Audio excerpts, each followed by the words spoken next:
ಜಿಲ್ಲಾ ಸಾಹಿತ್ಯ ಪರಿಷತ್ತಿನ ಅಧ್ಯಕ್ಷರಾದಂಥ ಮುಬಿ ಗುಂಡೇರಾವ್ ಸರ್ ಅವರಿಗೆ ಶುಭಾಶಯಗಳು. ಹಾಗೂ ನಮ್ಮ ಸಿಡಂ ತಾಲೂಕಿನವರೇ ಆದಂಥ, ಯಾಕಂದರೆ ಅವರು ಜನ್ಮಸ್ಥಳ ಇದೆಲ್ಲ ಈಗ ಸಿಡಂ ತಾಲೂಕಿನವರೇ ಅಂತ ಹೇಳ್ತೀವಿ ನಾವು.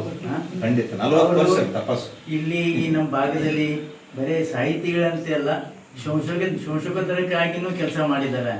ಭಾಳಷ್ಟು ದೇವಾಲಯಗಳು, ಇವನ್ ನಮ್ಮ ಹುಡುಗಿ ಆಗಿರ್ಬೋದು, ಹಂದರಿಕೆ ಆಗಿರ್ಬೋದು, ಮೇಧಕ್ ಆಗಿರ್ಬೋದು, ಭಾಳ ಜನರಿಗೆ ಗೊತ್ತಿರಲಿಲ್ಲ. ನಮ್ಮ ಸಿಡಂ ಪಂಚಲಿಂಗೇಶ್ವರ ದೇವಸ್ಥಾನ ಆಗಿರ್ಬೋದು ಅಂಥವೆಲ್ಲ ಹಳೆಯ ಪ್ರಾಚೀನ ಶಿಲೆ ಎಲ್ಲೆಲ್ಲದ ಅದೆಲ್ಲ ಈ ನಮ್ಮ ಬರೀ ಸಿಡಂ ತಾಲೂಕಿಲ್ಲ, ನಮ್ಮ ರಾಜ್ಯಕ್ಕೇ ಅವರೆಲ್ಲ ಪರಿಚಯ ಮಾಡಿಕೊಟ್ಟಿದ್ದಾರೆ.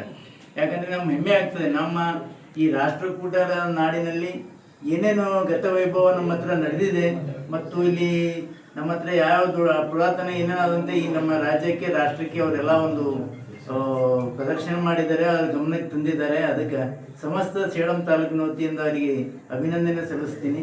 ಧನ್ಯವಾದಗಳು. ಹಾಗೂ ಬರೀ ಸಂಶೋಧನೆ ಅಲ್ಲ, ಈಗ ಸಾಹಿತ್ಯ ಲೋಕದಲ್ಲೇನು ಭಾಳಷ್ಟು ಅವರು ಇದು ಮಾಡಿದ್ರು. ಮೊದಲು ಇಲ್ಲಿ ಸೇಡಂ ಸಾಹಿತ್ಯ ಪರಿಷತ್ತಿನ ಅಧ್ಯಕ್ಷರೂ ಆಗಿದ್ದರು. ಈ ಜಿಲ್ಲಾ ಸಾಹಿತ್ಯ ಪರಿಷತ್ತಿನ ಸಮ್ಮೇಳನ ಅಧ್ಯಕ್ಷರಾಗಿದ್ದಾರೆ. ನನಗನ್ಸೋ ಮಟ್ಟಿಗೆ ಕಮ್ಮ ವಯಸ್ಸಿನವರಾಗಿರೋದಂತ ನೀವೇನಂತೀನಿ, ಅದನ್ನು ವಿಶೇಷತೆ ಇದೆ. ಯಾಕಂದರೆ ಯೂಶಲಿ ಈ ಸಾಹಿತ್ಯ ಪರಿಷತ್ತಿನ ಅಧ್ಯಕ್ಷ ಅಂದ್ರೆ ಭಾಳ ಸೀನಿಯರ್ ಸಾಹಿತಿಗಳಿಗೆ ಮಾಡಿರ್ತಾರೆ. ಆದರೆ ಇವರು ಈ ಚಿಕ್ಕ ವಯಸ್ಸಿನಲ್ಲಿನೇ ಆ ಲೆವೆಲ್ಗೆ ಹೋಗಿದ್ದಾರಲ್ಲ, ಅದು ನಮ್ಮ ಸಿಡಂ ತಾಲೂಕಿನ ಹೆಮ್ಮೆಯ ವಿಷಯ. ಮತ್ತು ನಮ್ಮ ಎಲ್ಲರೂ ಬಯಕೆ ಏನಂದರೆ ಮುಂದೊಂದು ದಿನ ರಾಜ್ಯ ಸಾಹಿತ್ಯ ಪರಿಷತ್ತಿನ ಅಧ್ಯಕ್ಷರನ್ನು ಆಗಬೇಕಂತ.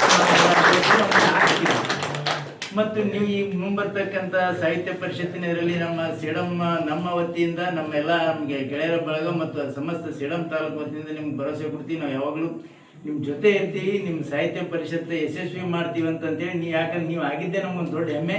ಅದಕ್ಕೆ ನಿಮ್ಮ ಜೊತೆಯಲ್ಲಿ ಇರ್ತೀವಿ, ಯಶಸ್ವಿ ಮಾಡ್ತೀವಿ ಅಂತಂದು ನಾನು ಮಹಿಳೆಯೇ. ಫೆಬ್ರವರಿ 16-17 ಕನ್ನಡ ಭವನ ಕಲಬುರಗಿಯಲ್ಲಿ ನಾವೆಲ್ಲರೂ ಸೇರಿ ಒಂದು ಯಶಸ್ವಿ ಕಾರ್ಯಕ್ರಮ ಮಾಡೋಣ.